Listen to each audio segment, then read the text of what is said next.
Bonjour à tous. Dans cette vidéo, nous allons aborder l'approche graphique de la notion de limite. Pour ce faire, prenons un exemple. Vous avez donc ici de tracer une fonction que l'on va appeler par exemple f. Nous allons commencer par déterminer le domaine de cette fonction. Ici, je le note donc dom de f puisque ma fonction s'appelle f. Pour rappel, comment est-ce qu'on détermine le domaine d'une fonction sur base du graphique? Eh bien, c'est très simple. On regarde simplement tous les x qui ont une valeur en y. Ici, nous commençons donc en moins l'infini, soit vous le notez avec une flèche vers la gauche ou bien avec le symbole moins l'infini, comme vous voulez. Et nous avançons jusqu'à arriver au point d'abscisse moins 5. Moins 5 est compris dans le domaine, puisque le point est colorié, nous pouvons le prendre. Ensuite, jusqu'en moins 2, la fonction n'est pas définie, il n'y a absolument rien. Nous recommençons donc en moins 2 que nous prenons, comme le point est rempli. Le problème suivant intervient pour un x de 0. Si on regarde bien, en effet, le point ici est vide. Nous ne pouvons donc pas le prendre.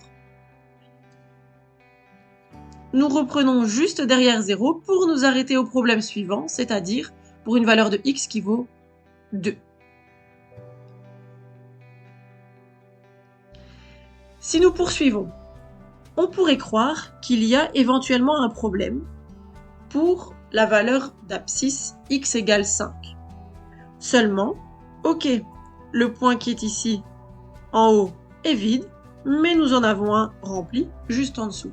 Donc, en 5, ma fonction est bel et bien définie. Il n'y a donc aucun souci. Ce qui signifie donc que nous reprenons juste à droite de 2 pour filer jusqu'au bout, c'est-à-dire jusque plus l'infini. Plus l'infini, soit on l'écrit avec une flèche vers la droite, ou bien avec le symbole plus l'infini. Maintenant que nous avons déterminé le domaine de la fonction, nous allons nous intéresser aux limites. En voici une première. Nous regardons la limite quand x tend vers moins l'infini. Cela signifie donc que les x sont de plus en plus petits. Ils filent vers la gauche. Nous regardons maintenant vers quoi tend la fonction, c'est-à-dire vers quelle valeur se rapproche la fonction. Nous pouvons voir facilement que notre fonction ici, quand les x filent vers l'infini, elle va se rapprocher de 0. Alors, elle va se rapprocher de 0 par valeur plus petite. Vous voyez qu'on approche 0 par le dessous.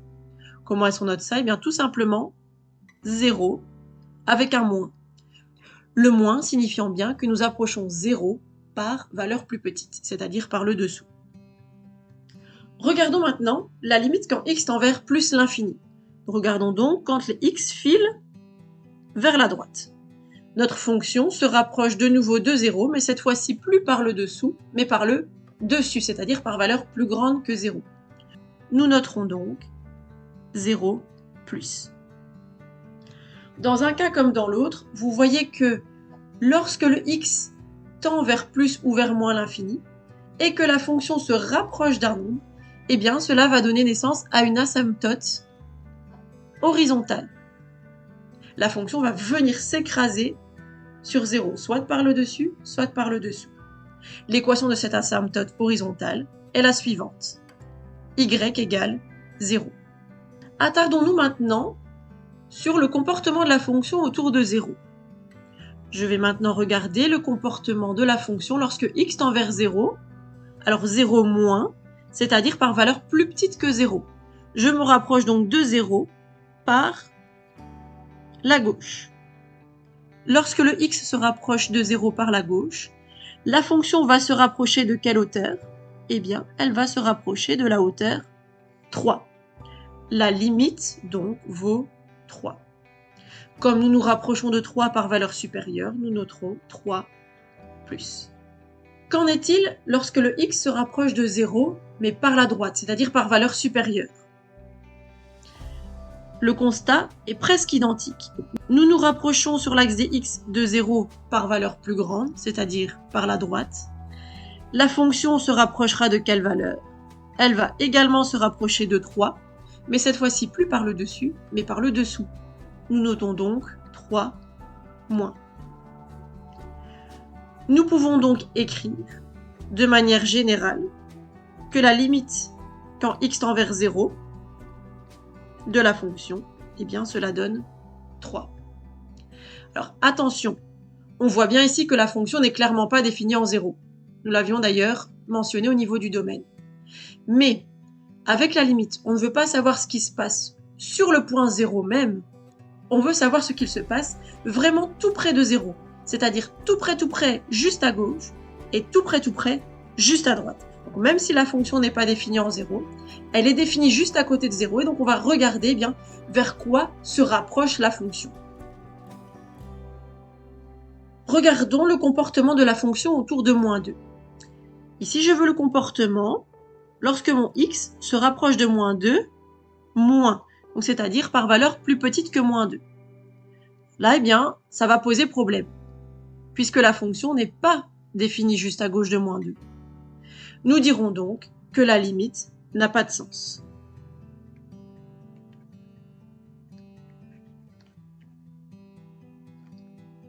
Par contre, du côté droit de moins 2, c'est-à-dire lorsque le x se rapproche de moins 2 par valeur plus grande, ma fonction va se rapprocher de quelle hauteur?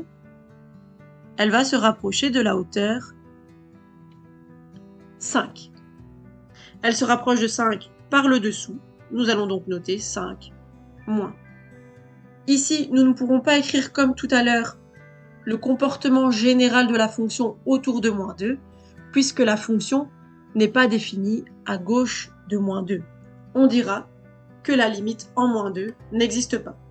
Mais nous pouvons bel et bien séparer le comportement à gauche et à droite de moins 2. Qu'en est-il du comportement de la fonction autour de 5? Quand les x se rapprochent de 5 par valeur plus petite, c'est-à-dire quand les x se rapprochent de 5 moins, la fonction se rapproche de la hauteur 2. Par valeur plus petite, nous notons donc 2 moins. Par contre, lorsqu'on se rapproche de 5 par valeur plus grande, c'est-à-dire de 5 plus, la fonction, quant à elle, va se rapprocher de la hauteur 5. 5 par valeur plus petite, ce qui nous donne 5 moins. Nous avons ici un comportement autour de 5 qui est différent du côté droit et du côté gauche. Donc comme pour le cas précédent, la limite quand x tend vers 5 n'existe pas, puisque nous avons deux valeurs différentes. Un dernier exemple. La limite quand x tend vers 2 de la fonction. Nous voyons que la fonction n'est pas définie en 2. Mais, quand on regarde ce qui se passe juste à gauche et juste à droite de 2, on voit que la fonction a le même comportement et elle file vers le bas. Cela veut dire que quand le x se rapproche de 2, que ce soit par la droite ou par la gauche, on a le même comportement, donc on peut écrire l'écriture générale directement. Nous avons ici que la limite quand x tend vers 2 de la fonction nous donne moins l'infini. Dans le cas présent, nous avons une limite quand x tend vers un réel, un nombre, qui nous donne de l'infini. D'un point de vue graphique, qu'est-ce que cela signifie? Eh bien, nous sommes en présence d'une asymptote verticale. En effet, lorsque nous nous rapprochons d'une certaine valeur en x, la fonction va filer soit vers le bas, soit vers le haut. Cela veut dire qu'il y a comme une espèce de mur infranchissable. Cette asymptote verticale, elle a pour équation x égale 2.